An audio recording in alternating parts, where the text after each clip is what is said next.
আসসালামু আলাইকুম। আজকে আপনাদের জন্য নিয়ে এসেছি ভাপা ডিমের রেসিপি। এটা দেখতে যেমন সুন্দর, খেতেও কিন্তু অনেক মজার। সবসময় তো আমরা ডিম ভুনা খেয়ে থাকি।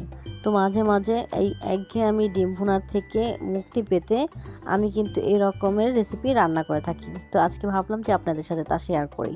তো এই দেখুন, এখানে আমি 5টা ডিম নিয়েছি আর দিয়ে দিলাম পরিমাণ মতো লবণ, আর দিয়েছি আধা চা চামচের মতো গোলমরিচের গুঁড়া। দিয়ে আমি এটা ভালো মতো হাত দিয়ে বিট করে নিলাম। তো এখন আমি কেকের যে একটা মোল্ড আছে, তো সেটার মধ্যে আমি এটা ঢেলে নিচ্ছি, আর এটাতেই আমি ভাপে দিব। তো ভাপে দেওয়ার আগে অবশ্যই এটা ঢেকে দিতে হবে। তো আমার যেহেতু ঢাকনা ছিল না, এর জন্য আমি ফয়েল পেপার এভাবে মুড়িয়ে দিচ্ছি, এতে করে এটার ভিতরে পানি যাবে না যখন ভাপ দিব।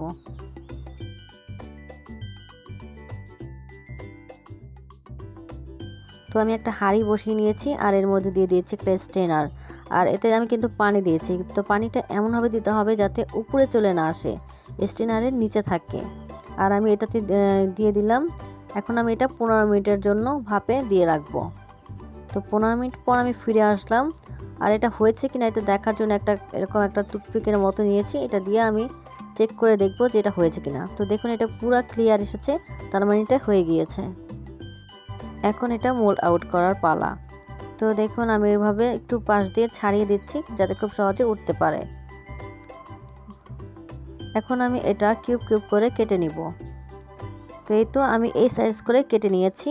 আর রান্নার সময় কিন্তু এটা আরও ফুলে যাবে, এর জন্য আমি এই সাইজটাই করে নিয়েছি।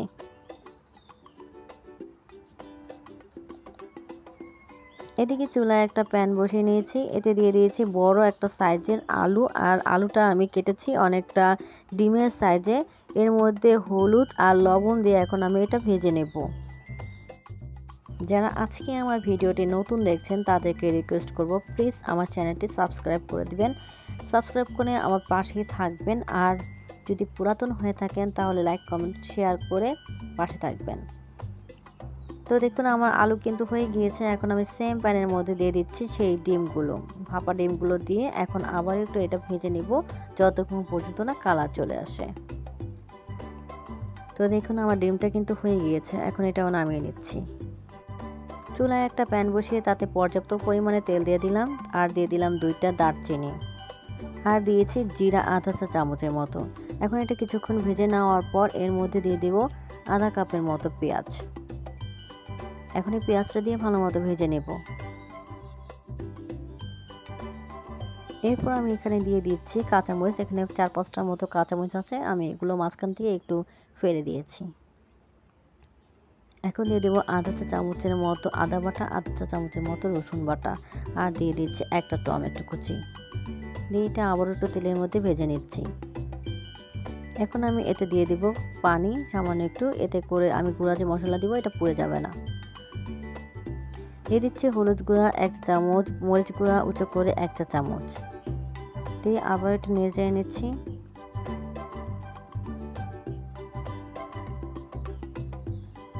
এখন দিয়ে দেবো স্বাদ মতো লবণ। আর আমি লবণটা কিন্তু এখন একটু কম দিয়েছি, কারণ যেহেতু আমি আলু এবং ডিম দুটোতেই কিন্তু লবণ দিয়েছি, এর জন্য লবণটা একটু বুঝে শুনে দিতে হবে। তো আমার পেঁয়াজ কিন্তু কষানো হয়ে গিয়েছে, এখন আমি এর মধ্যে দিয়ে দেবো ভেজে রাখা আলুগুলো। তো আলুটা কিছুক্ষণ কষানোর পর আমি এর মধ্যে দিয়ে দেব ডিম। তো আমি প্রায় 4-5 মিনিটের মতো আলুটা কষিয়ে নিলাম। তো এখন আমি ডিমগুলো দিয়ে দিচ্ছি। ডিমগুলো দিয়ে এটাও কিছুক্ষণ আলুর সাথে কষিয়ে নিতে হবে।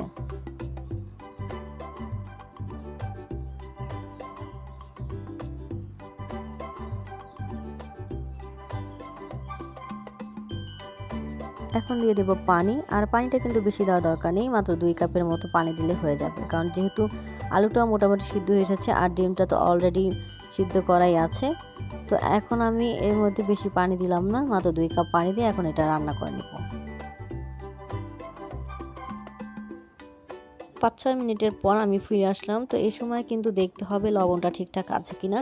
তো আলহামদুলিল্লাহ আমার লবণটা এই সময় একদম ঠিকঠাক আছে। এখন আমি এর মধ্যে দিয়ে দিব আধা চা চামচের মতো জিরা গুঁড়া, সামান্য একটু গরম মশলা গুঁড়ো দিয়ে দিচ্ছি। আর এই পর্যায়ে কিন্তু আমার তরকারিটা একদম হয়ে গিয়েছে। এখন আমি এর মধ্যে দিয়ে দিব 2-3টার মতো কাঁচামরিচ আমি মাঝখান থেকে ফেলে দিয়েছি, এতে করে সুন্দর একটা ফ্লেভার আসবে। আর দিয়ে দিচ্ছি ধনিয়া পাতা কুচি। এখন আমি একটু নেড়ে চেড়ে নামিয়ে ফেলবো।